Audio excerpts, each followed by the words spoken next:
Hello and welcome to part 2 of our sex talk. It took a lot longer than we thought because we got COVID in the middle of it. So really, from this day forth, we will fortnightly post our podcast. She's lying. There was a delay because we were having so much sex. Oh, shut up. Go on. So let's not forget that my safe word is apple crumble. So if you're veering into things that I don't feel comfortable about talking about, because the kids will kill me, it will be apple crumble. But do we not run the risk of talking about nothing other than what other people are talking about? There's a way. I'm going to share a really funny story with you guys. So last night we went to bed and I was sort of, in a slightly amorous mood, and Nadia nuzzled into my chest, and I was like, you never know, it could happen. And then as I was thinking, what should my first move be? Do you actually think that? No, not that literally. Mark, I'm just saying it for story. You just let something out there. Do you think what will be my first move? No, I was thinking, I was running my hand down your back and all that kind of stuff. And then literally Nadia said, and I thought, she's going to whisper a sweet nothing. She said, Siri, turn down the volume. So not only did I discover A, she wasn't in the mood, but B, she wasn't even in the room with me. She couldn't hear me. I had my earpods in because of my tinnitus. John Campbell. The efficacy of vaccines. If we get to the point where we're making love and you're listening to John Campbell, we're in deep doo-doo. I think that has happened. What do you mean? Well, you've kept an ear in. So if you've got earpods in your relationship, I have to say earpods are making me and Nadia more and more distant. Cordless headphones means that we communicate even less when we're in the same room. I have to say, I really don't like them. They're antisocial. This is a man who has the most unbelievable hyper-focus when he's on his computer editing or doing whatever, or writing. You can't, if you stood and screamed into his head, he wouldn't hear you. And yet, I'm not allowed to have headphones. Yeah, but I don't take my laptop to bed. Right, okay. This isn't a sex talk. Let's move on. Well, it was about a lack of sex. Read us a comment, please. No, hang on. Apple crumble. Where are we Apple at? crumble. Where are you at with your sex life? Don't talk to me like that. We're talking about sex, and you're saying you won't talk. This is like Nigel Slater when I worked with him. He said, "I'm more than happy to do a cookery show, but I don't want to cook." What? Are you happy? Oh, your voice just went really high. I know, high. because I've never asked you this question, and I wanted to. I'm not answering that question. That would be a bloody headline. Can you imagine? Either way. That would be the Mail Online before you know it. Imagine that construed in a Mail Online way. It depends what you say. If you say, "I'm really happy," well, there's no news. God. Nadia's sex feed. Are you joking? No news. She is a bit of a sex Listen, fiend. look at my face, listen to my chuckles, and make your own assumptions. She's listening to John Campbell right now. Well, I mean, on a serious note, they do say that I think most people would look at us and say we have a good marriage. We certainly have a really good marriage. Yeah. I couldn't imagine my life without this marriage. Right. And I think that intimacy for me comes in many different ways. I mean, intimacy can be filling the dishwasher at the right, at some point. Well, I'm the only one who can turn the dishwasher on. Oh yeah, I know. We have a really freaky dishwasher. Literally. That needs to be talked into. You have to caress its buttons, and you have to do it in a particular order. Not even a joke. It's not too dissimilar to someone else. No one else can turn the dishwasher on. But anyway, so, intimacy, whether that be through sex or through... God, I wondered what you were doing for a minute there. I got vaguely excited. Or through kindness and cherishing and looking after. I do think it is a 360-degree situation. Now, some people will say that they have a perfectly happy marriage without having any sex. I think that can only work if you have two people that aren't interested in sex. But that's actually quite rare. And also, I think it can only happen if one of those people is getting sex somewhere. If I'm honest. That's a very male. That's a very male. There's some comments here from women. That would be my first thought. There's some comments here from women who feel precisely that. No, of course. I mean, there's lots of marriages where women are wanting sex and their husbands are. Absolutely.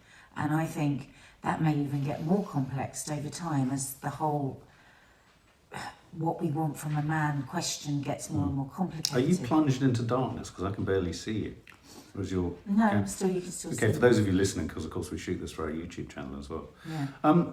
One of the things that comes through, I've been distilling some of the comments from you guys, and obviously we did this in the last part one of the sex chat, so do go back and listen. But one of the things that comes up a lot is being adventurous, bringing in sort of new ideas, reintroducing a sense of the thrill and all that kind of stuff, and being inventive in the bedroom and all that. That sounds exhausting. Well, I'm not going to reveal too much, but I mean... Well, no, don't then. You're about to reveal a lot. What am I about to reveal? Well, I don't know. You're putting your head down and you're laughing and saying you're not about to reveal something, so that's usually catastrophic. We haven't said apple crumble yet. No, apple crumble. I can see it in your face. No. Is what? Okay, here's a question. What are? Well, can we read one of the comments? No, hang on. This was the plan. No. Read the Yeah, comment no, and I then know. give our opinions on Yeah, it. before we read the first comment, what I didn't get a sense of from the last podcast was, what's your idea of good sex? What defines good sex for you? A good session. Well, the thing is, I think you get into murky waters when you start taking it and separating it from everything else. What is good sex? What is a good shag? Did I have a good shag? I think I've never really thought in those terms.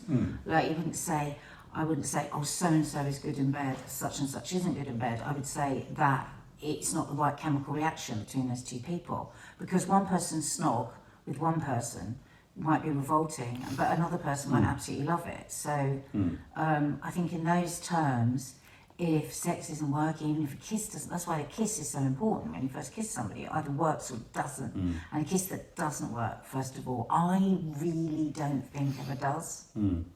I think so. It's about a chemical thing. It's about, for me, it's just a chemical thing. It's just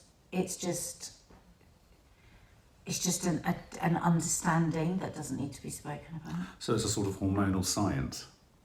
Is that why you're drawn to John Campbell? It's a scientist. No, it's not hormonal science. I think it's chemical. It's chemical. You're either meant to be with somebody or not. I really think that. We talked about this on Liz Women the other day, and how if you say take the pill, it changes your sense of smell. So people will often smell out the wrong person for them. And I really believe in that, because I think smells, pheromones, tell us whether the person's right for them or not. Then you've got to have a similar sense of humour. You've got to have. So you've got to be able to laugh at each other. You've got to, yeah. So there's so many things that come in. But so many people, I suppose it's a leading question, because so many people talk in terms of, and I do think this is an important thing to talk about. You know, I think men would say that they haven't had good sex if they don't orgasm, and I think lots of women don't necessarily see that as the be-all and end-all of having good sex. And so there's a lot of pressure on couples, and I would kind of agree. I think for men, that end to sex is the definition of imperative, but the thing is, I think that's because men have never thought about it anyway, because there's huge pressure. Sting has, he sits for hours, doesn't he? Not orgasm. God help all of us. No, I think that there's enormous pressure. There's just an understanding that that's what men have to do, and because a lot of men never even know whether a woman's had an orgasm or not, they wouldn't. They might assume that women. I mean, I've spoken before about my friend who massively overacted for her first fake orgasm. She pitched it too high. Then has been married for 30 years and has had to do exactly the same fake every single time. What pressure. Can you imagine? What a pressure. Can you imagine that? So her husband doesn't even know that she doesn't have an orgasm. Right.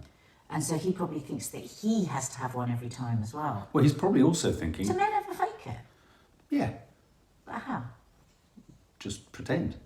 But yeah, I know. have you? No. You're lying. No, I haven't. No, I'm not saying with me. Have you ever? No, I haven't. Ah, I've caught you out because you told me before you have. No, I haven't. I haven't. I genuinely haven't. She's such a little shit. Have you? Have you ever faked? Of course I have. Huh? With me? No. Oh, that was too Well, quick. here's the thing. Oh, right. No, I never have with you. Oh, right. Okay, good. Because here's the thing. So why do you when you do? No. To say I have is not actually true. It's not actually true. It's not like I've done a big, but I've allowed somebody to think I have, even though By omission. I gave no signals that I had. Right, okay. And I thought, well, I can't bother with that anymore. Oh. But what were we saying? Big O. So in terms of people, having good sex and what have you, and of course, as I was saying, adventuresomeness, sort of role playing, all this kind of stuff comes up. So shall we read one some? of the comments about adventure because Oh, I can't go to that. I've got the lots here. Oh, here we go. Yeah, the first one from Claire.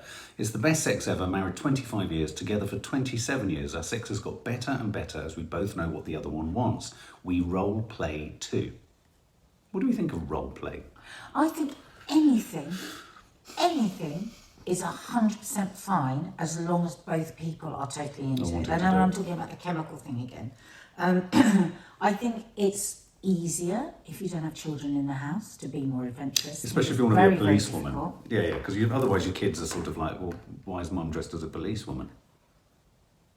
Why is mum dressed as a policewoman? Well, yeah, are you all right? Sorry, I just got a message, it distracted me. Oh, yeah. I thought Yes. Are you in the room? Are you paying attention? I think a lot of married couples might want to be more adventurous, but have never even opened the door of thought because they've had babies, toddlers, pre-teens, teens who never go to sleep till 4 o'clock in the morning. So it's just not anything that they've even ever considered. They don't even let themselves think about it, and then time can pass, and then it becomes a bit of a ridiculous thing to say. Because I think often being adventurous suddenly in the middle of a relationship is very difficult, isn't it? For a lot of people, it would be embarrassing to say that. But also, I think there's a real problem because I think a huge pressure on couples in so many walks of life, but also in the bedroom, is synchronicity.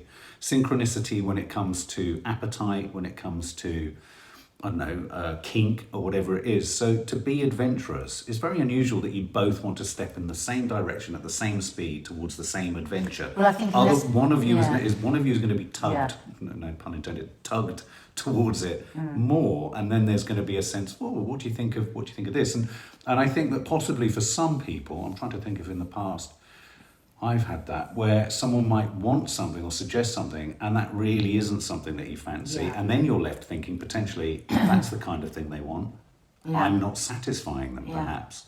So I think it can be quite complex. I think we, quite a few comments and quite a few people say, oh yeah, no, now we do this, now we do that.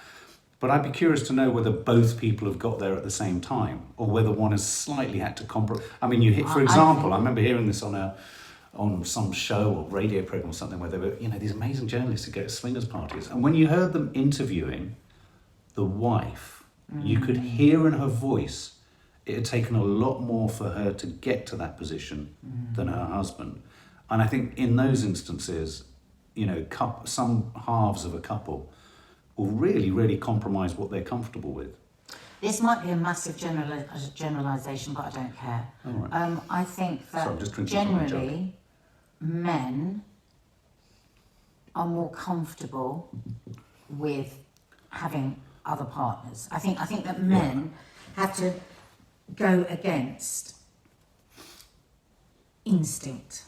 Right. I think men get into a relationship and they are doing what is deemed right when they're faithful and when they're I don't feel that. No, I'm not saying everybody. No, but it's curious because I would have agreed with you years ago. I just think that maybe possibly more men find it easier, the thought of having more than one partner or multiple partners than women. I don't know, I could be wrong. This is just from my own straw poll of the people I've spoken to over my life. Yeah. And most women are like, oh God, no, I wouldn't want a couple who would want extramarital affairs and everything. But it seems to me that it's more on the men's side than on the women's side. But I agree. But I would say that I would have agreed with that in previous relationships. But I think it all pivots around, are you in the right relationship? And I think some men just are always. Really? I mean, look, we did a podcast on this. Look at all the bloody comments we got.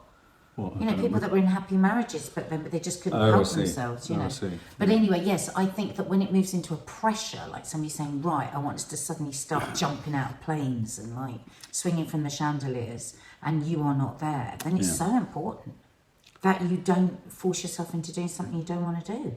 Well, I hope you know, I'd like you to know that. Because I think adventurous can be a very manipulative word, i.e. if you're not adventurous, you're boring. I agree. And I think that there could be a lot of control around that word. But if two people are wanting, say, come on, let's be a bit more adventurous, and you're chatting and you're finding different ways, that's a completely different. I go back to the couple that I heard on the radio where they were both essentially saying that, but I could hear in her voice that she wasn't as on the page, same page as him. And to that extent, I think you make a really important point that being adventurous can become something that really indulges one person's appetite in the relationship rather than both people's. Anonymous, the highs are both that you both know what works for each other and there's no guesswork. The lows are it can sometimes just feel like a chore in the day to tick it off as done. I do think that can creep in, and I think that sometimes that's born of necessity because you're, as parents say, trying to fit things in. I mean, I know that in the recent past, I would probably have said that it was frustrating that one couldn't just whenever, and one had to always kind of be away for a weekend or, and there was never the right time. I mean, that's tedious, but is that just part of the gig, becoming a parent? It's part of the gig. It's part of the It's gig, part of the isn't it? contract. It's part of the deal, Yeah. isn't it? Yeah. It's part of the job. Yeah. Another anonymous, the highs must be the comfort of being yourselves, discussing the embarrassing topics or changing the routines or trying something new.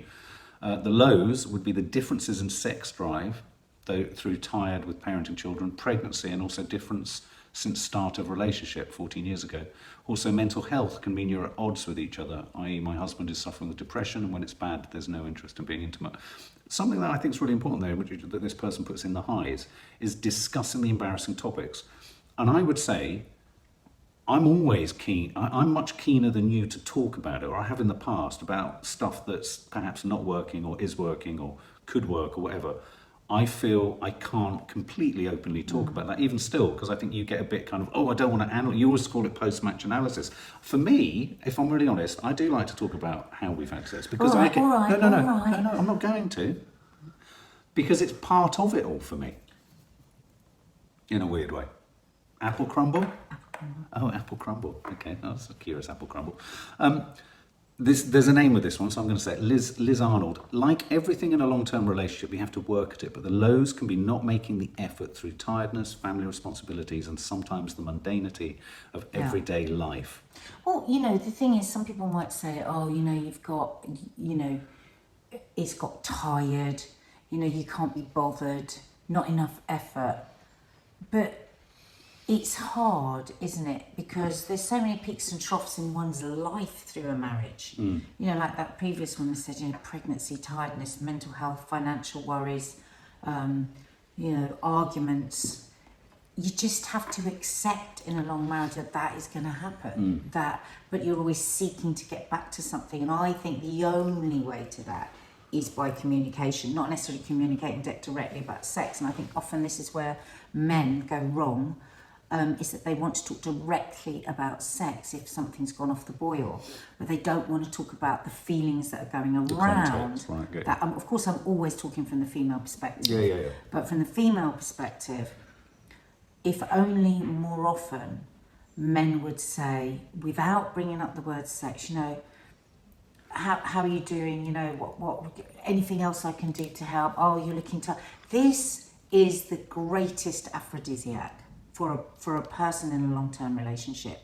The fact that you are being thought about, that that there are concerns, that just a man saying, like when the kids were much younger, and the exhaustion of like having a child always wanting to be on you, as it is with a mum, and you're breastfeeding, their hands are down your bra and they're grabbing your food and they're doing everything, and it's constant. There's an artist, women listening to this, called Jenny Saville, and she does some amazing drawings and paintings on this, where it's like the movement of a baby all over you, and they're so consuming of your body.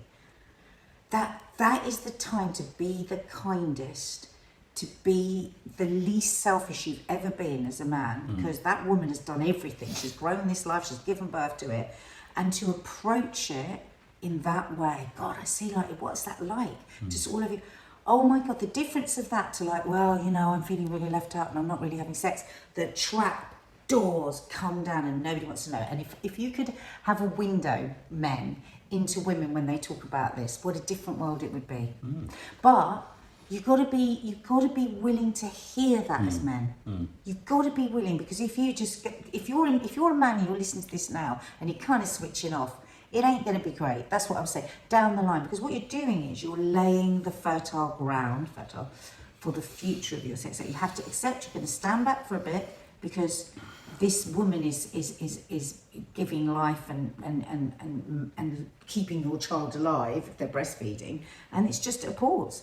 And then all the way through life it can be like that. Like say you're a woman and you know that your partner is having trouble at work and I don't know, or is even, struggling with the transition of children being brought into it. Look into that. If they've gone a bit off sex or they're a bit too into sex or asking too much, ask about what's going on around that person. For sure, depression, financial worries, we know these have a huge impact on sex life. So don't be asking for sex, be asking the other questions first, and then I think it will...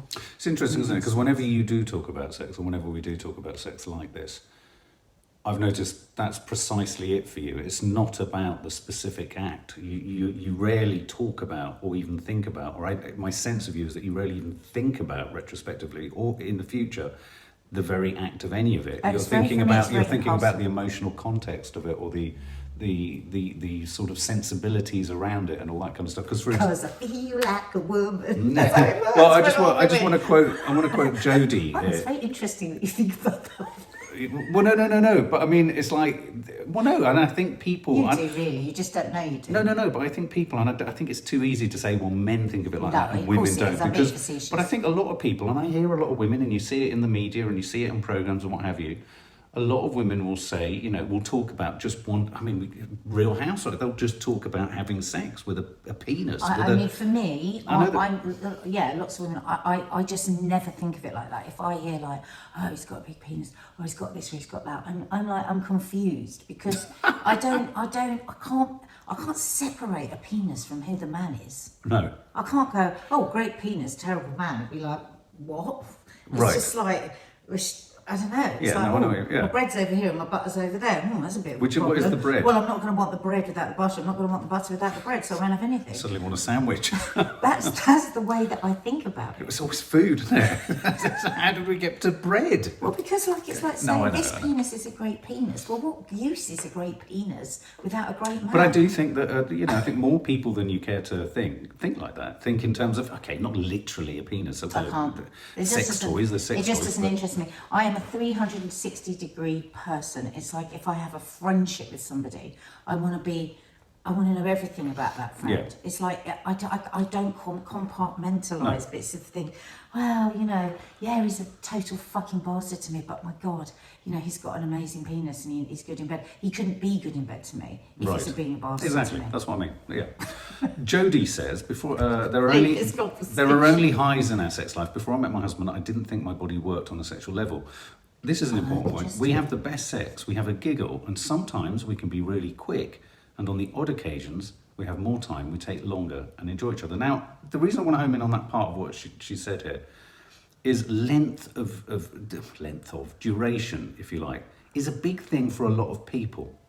The idea that it takes a long time. I think one of the most standard jokes that women always throw at men, which puts an enormous amount of pressure on men, is, oh, right, well, we only need about 20 seconds, don't we? And what I'm not saying is quick sex can be great. It can be great. But also this idea that if it's too quick, it's not good enough is a huge problem for a lot of men. It goes back to this toxic masculinity, which is thrown at men by women a lot, because of course then men think, and I think it's possibly at the heart alongside many other things like porn, unfortunately, and all that kind of stuff. But it's another aspect of why men are probably turning to things like Viagra and all this kind of stuff, because it means they can last longer, they can hold an erection for longer, all that kind of stuff, which I remember as a young man feeling really real pressure around, God, how long can I go for? And it's got to be a long time and all this kind of stuff. And if you don't, you feel a sense of, oh my God, can I just not do this? What are you laughing at? So many women that would just be laughing about it. But is that partly because... I think that... We might know what she's laughing about in a minute. If you're listening, you can also hear the rain in the back. Why are you laughing? Because I literally feel like you're laughing at my penis. That's quite a complicated, different thoughts. Because again, it's up to the individual person. Many women will say, "Oh my God, he thinks he's got a bloody go on. What a nightmare!" Oh, I see. And they get bored, rigid. Now, a lot of men, a lot of women might say, "Oh God, I bet it's going to be over in 20 seconds," because those women that aren't going to have an orgasm. Right. So you know, that's what they're talking about. Are you going to take 20 seconds and then that's, and then what? Oh, I see what you imagine mean. that. So imagine that. Yeah, so So how would you be left feeling? Exactly. So Like if a woman 20 seconds had an orgasm and then rolled over and went to sleep. yeah, absolutely. That's what they're talking It's about. the love making around it as well, isn't it? It's everything else, of course. Yeah. No, well, there you go. That's a good bit of a conversation. A lows for me is that I have been with my husband for 25 years and have had, up until 2 years ago, an extremely wonderful sex life. Oh, this is interesting. This must happen for a few people. But my husband had or has prostate cancer, and our sex life has come to a very abrupt end. Whilst I'm extremely sympathetic to my husband and our situation, it does not stop me painfully mourning the loss of what was a real, whole and fulfilling life. Oh my God. Now I feel like we're transitioning into companionship, of which there is nothing wrong with this, but we had so many more years of a continued sex life to enjoy. Highs are remembering memories of our sex life we had, Oh my God. and feeling very blessed that we have those memories to share, and that I still have my husband here by my side. Oh, damn, that makes me want to cry. Beautifully Oh written my as well. God.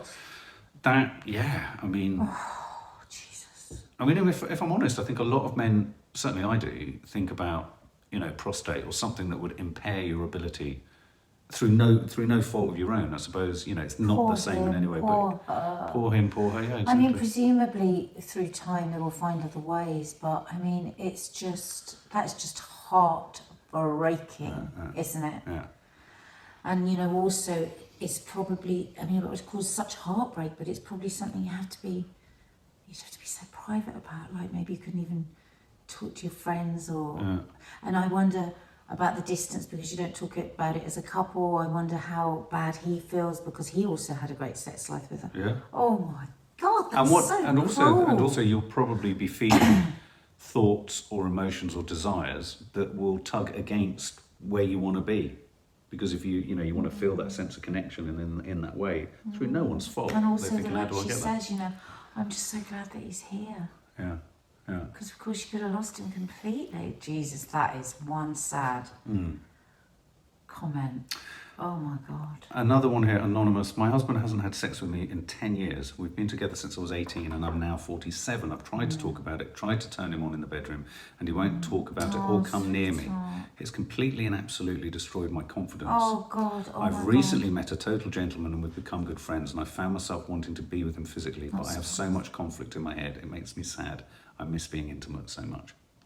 Oh my That's God. hard. That's hard. I mean, and again, you know, I think again, this is gross generalisation, but I do think a lot of men just refuse to talk in any emotional way whatsoever. Mainly because they haven't been taught, they haven't learned how to. It's fearful for them. I don't think it's always right to just say men are just. If I hadn't have had sex with you for 10 years, I would not be expecting you to not have sex with somebody else. Right, that's interesting. That's what I think. I mean, I think it is part of the contract. I think if somebody doesn't want to talk to you and has left you feeling so low and has knocked your self-esteem, and you've tried to do fun things in the bedroom and tried to do, there is no way you can expect somebody, different if you're communicating with them and you're talking about it, but just to shut down and just expect that person is just going to take it.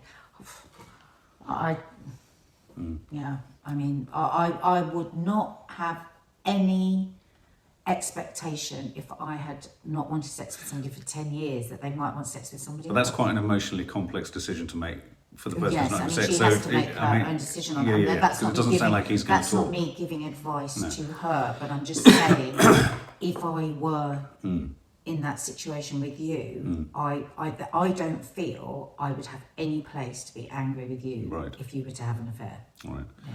Chrissy says, lows, sometimes there's a panic of the same person forever. For me, when I was young, Sorry.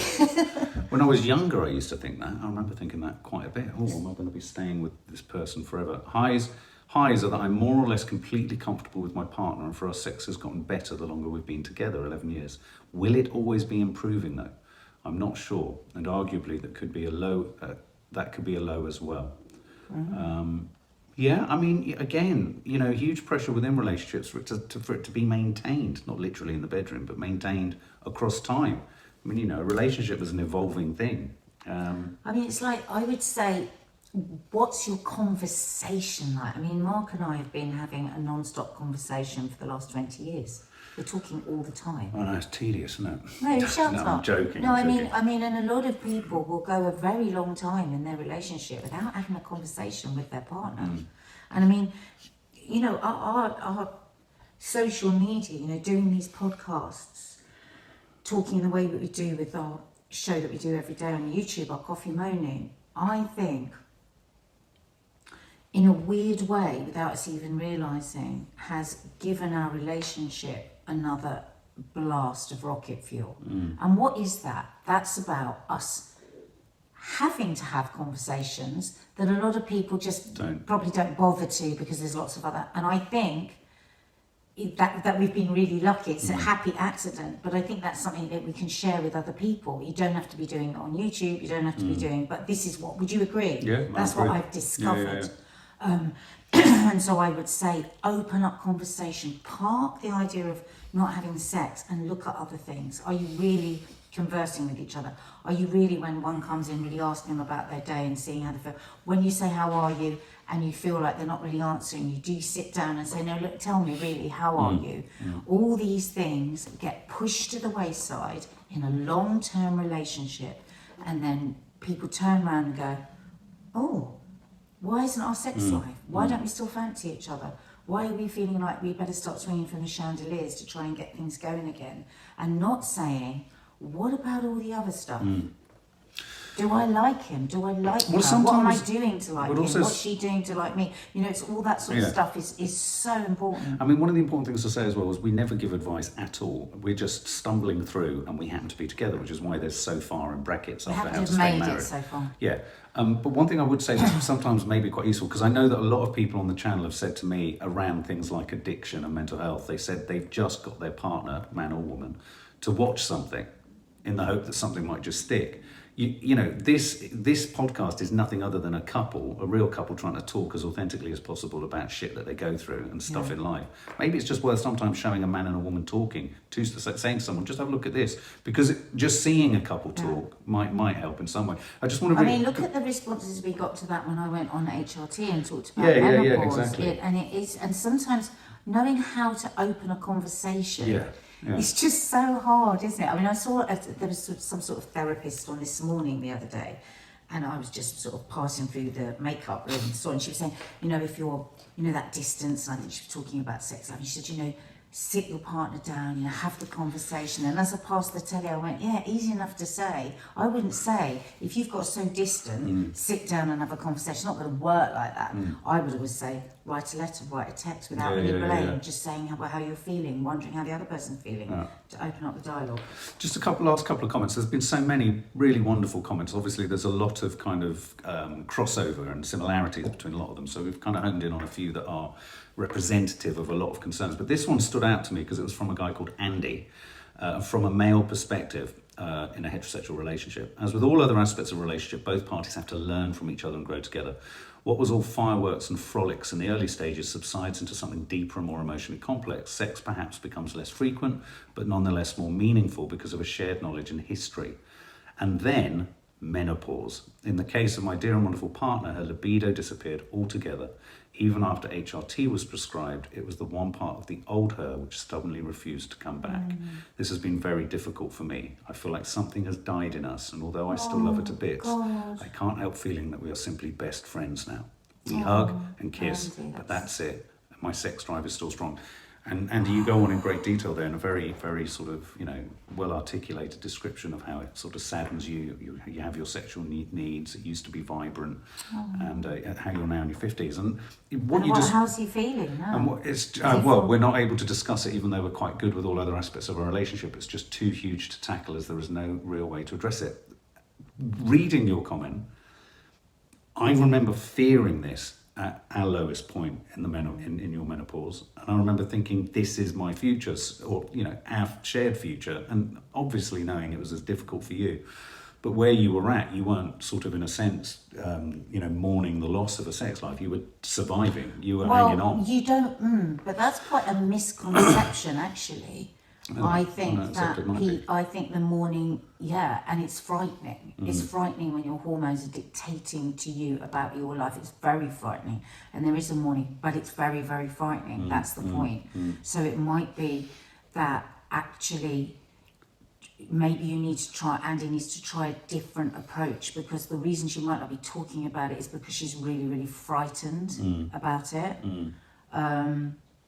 And you know, also, just on another side, I always say with the hormonal stuff, you know, to go back to a doctor, because sometimes you need to change your right, so it could be the wrong HRT, it still could be the hormones. So Yeah, get yeah, advice from a specialised hormone doctor, and you can ask for that with your Can you? GP.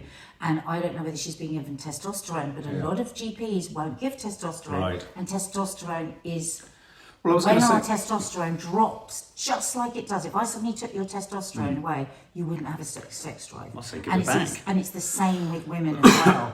So it's not like, it's not like, oh, wow, so you do So can I- drugs, and it's just the hormone that is your sex drive. so is the testosterone the aspect of HRT? Because you often hear that some HRT gives women their sex drive back. Is it the testosterone that does that? Yeah, Oh, yeah. it is. Well, All right. yeah. Well, no, just estrogen that. as well. Yeah, yeah. It's like my menopause doctor says there are 3 vital hormones that a woman needs: testosterone, estrogen, and progesterone. And some bright spark, as she said, probably a man, decided we'll just give them estrogen and progesterone. Well, actually, we produce more testosterone than we do estrogen. So Wow. I would really say check about the testosterone, and then even with that, some testosterones work better than other, and there are some that you have to pay for that the NHS won't give. So I mean, I'm just saying that, I'm not, just as another avenue to look into, because it would break my heart to think, because it might be that maybe it's not that at all, but imagine if it was. Yeah, you no, know? absolutely. And Something people so don't know simple. that. Yeah, And it could be something so simple. But aside parking from that, I really, really, really feel for them both in this. Yeah. This is really sad,